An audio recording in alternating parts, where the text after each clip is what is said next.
Ating pagkaing espiritual sa araw na ito ay mula sa 1 John chapter 3 verse 1a.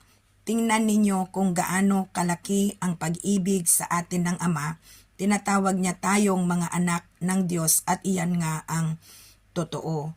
Marahil na-disappoint ka ng mga magulang mo o ang ibang tao. Ngunit tandaan mo na mayroong tayong Ama sa langit na umiibig sa iyo and never disappoint you.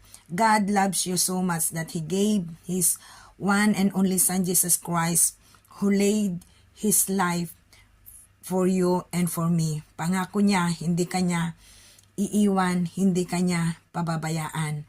Pag tumawag ka sa kanya, ikaw ay kanyang tutugunin kung tatawag ka sa pamamagitan ng panalangin. Walang katulad, walang kaparis ang pag-ibig ng Diyos sa iyo. Maraming salamat sa iyong pakikinig at panonood.